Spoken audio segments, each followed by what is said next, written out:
That's the wrong way. And that's the way a lot of ropers are trying to swing. Their wrist is cocked over to the left like this. Makes it very difficult.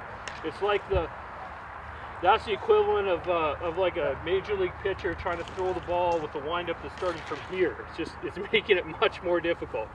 So if your wrist is cocked toward your left shoulder, that's wrong. Hold your hand out like this with the knuckles up and turn your wrist this way, back out toward your right shoulder. Basically what that does is it creates the right angle to when you reach back. The team roping is an overhead throwing sport.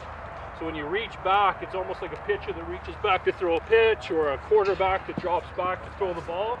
The first thing they do is open their shoulders up and reach back. And I guarantee their wrist isn't like this. They have to cock it back like that. So as I swing, you can see that happening. So my wrist is at that angle, basically through the whole thing, and it moves very little. It comes in, I think, just slightly as I get to here. But if you're rolling it way over like this, like most of you are, again, you can't do the drill. So knuckles up and wrist to the outside, pointed out toward the outside of your right shoulder, and circle.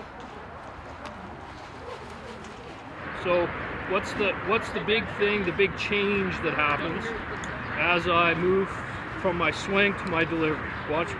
Basically just watch my arm. What's the first thing that moves?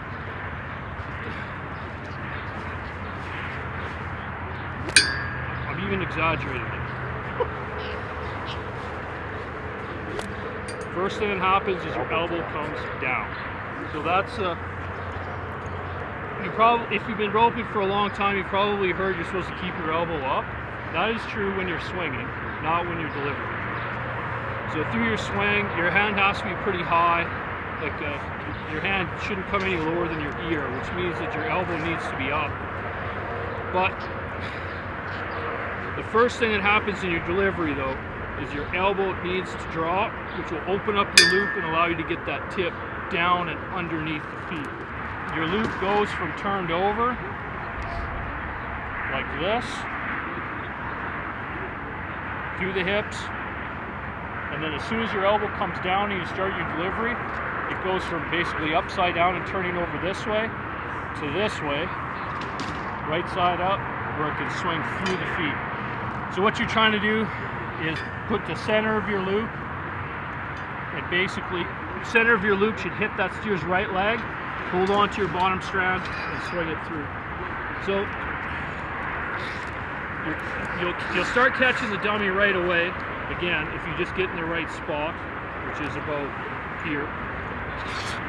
If you get the circular swing and get your tip down, you'll immediately start catching. But the first thing that happens, again, in your delivery, swing, swing, elbow down, open your hand up and swing it from right to left.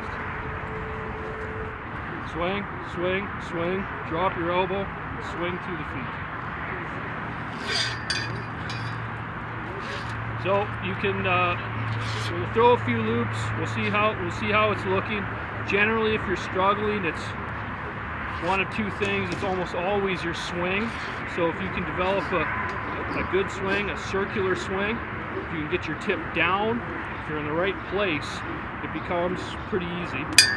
The rope just kind of goes where you want it to go after that.